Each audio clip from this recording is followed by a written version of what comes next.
¿Quién es Pablo entonces podemos decir? Bueno, lo primero que podemos decir, ¿sí?, es lo que no es Pablo.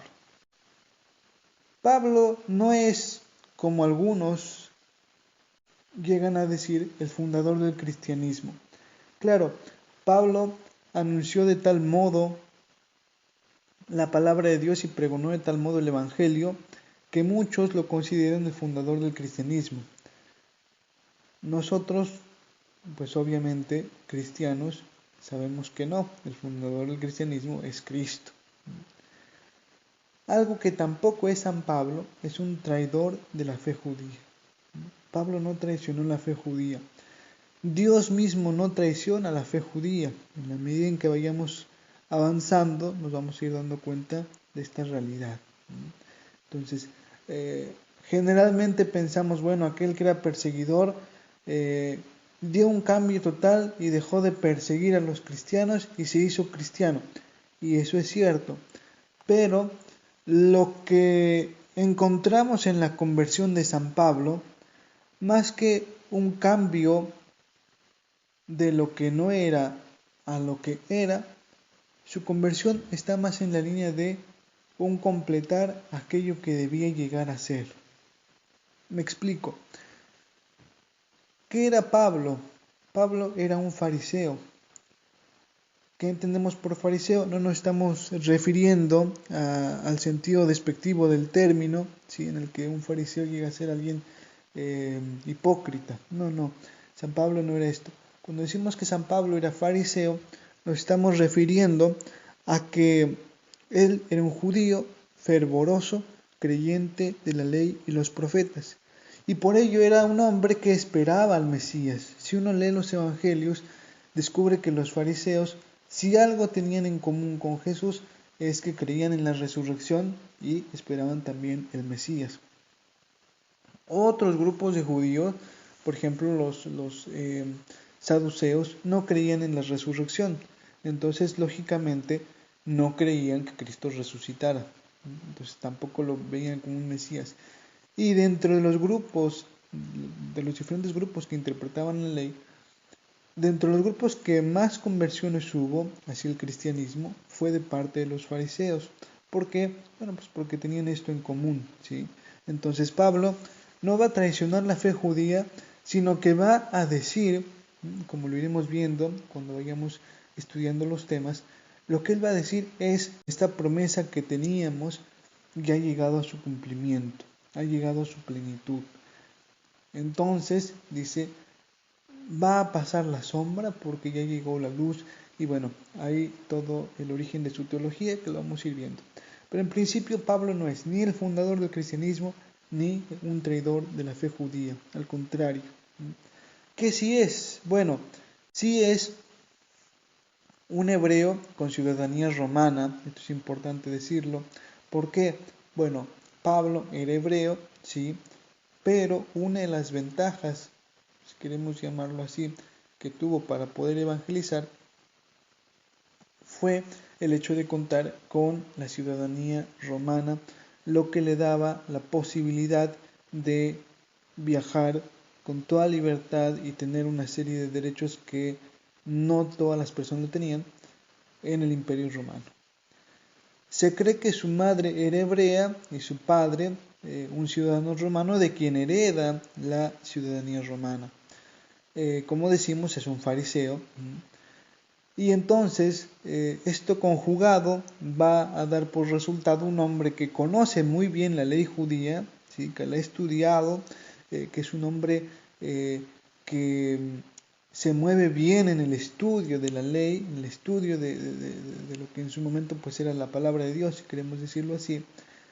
Y además es un hombre con una formación intelectual muy vasta que le va a permitir poder entrar en diálogo con una gran diversidad de culturas y de hombres, como lo vamos a ir viendo. Esto sí es Pablo, un hebreo con ciudadanía romana, un fariseo.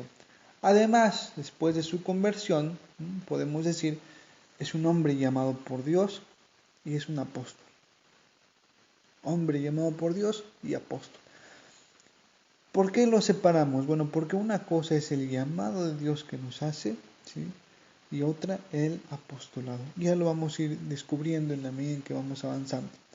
Además, podemos decir que es autor de cartas a diversas comunidades cristianas, lo que hoy en día se conoce como el Corpus Paulino, que es a través de lo cual nosotros lo vamos a conocer, ¿sí?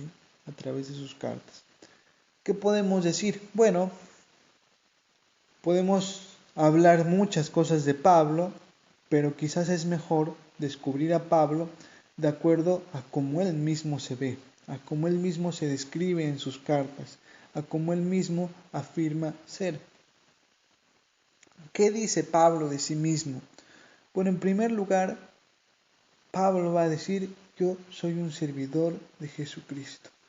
Les digo, están aquí algunas citas, no todas, por una cuestión lógica de tiempo, algunas las vamos a ver, tengan ahí abierta la Biblia, otras las vamos a obviar. La invitación es a que después de este encuentro cada uno pueda tomarse el tiempo y pueda, decir así, navegar por la palabra e ir descubriendo las diferentes citas. Él es entonces un servidor de Jesucristo. No es ni San Pablo apóstol, ni el gran proclamador de la fe, ni el fundador de nada. Él es servidor de Jesucristo. Este es el primer adjetivo que descubrimos de parte suya. Y un adjetivo que nos va a ir sonando cada vez más fuerte en nuestros oídos y en nuestros corazones en la medida en que vayamos descubriendo su vida. Porque claro, si es por decir yo soy servidor, bueno, cualquiera se puede decir servidor. Ahora, una cosa es decirlo y otra cosa es llegar a hacerlo. Y él lo llegó a hacer. Ahora, en esto de ser servidor, reconoce, y esto es importantísimo, que está llamado a ser apóstol, que está llamado a anunciar el Evangelio y a anunciarlo de un modo particular entre aquellos que no pertenecen al pueblo de Israel. Ya en la medida en que vayamos viendo las diferentes temáticas, vamos a ir encontrando por qué esta diferencia, que además va a presentar situaciones verdaderamente particulares, ¿sí? Entre los judíos, los paganos, entre aquellos que pugnaban por continuar obedeciendo la ley y aquellos que pues abrazaban el cristianismo sin tener siquiera noción de qué era la ley. Y bueno, al calor de todo esto, Pablo va a ir descubriendo que el Señor le pide no que anuncie solamente al pueblo de Israel, sino que fundamentalmente lleve su mensaje a los pueblos de la paganidad. ¿Qué es pagano? Bueno, pagano era para el judío todo aquello que fuera un extranjero y que no creyese en la ley que el Señor les había dado a través de Moisés.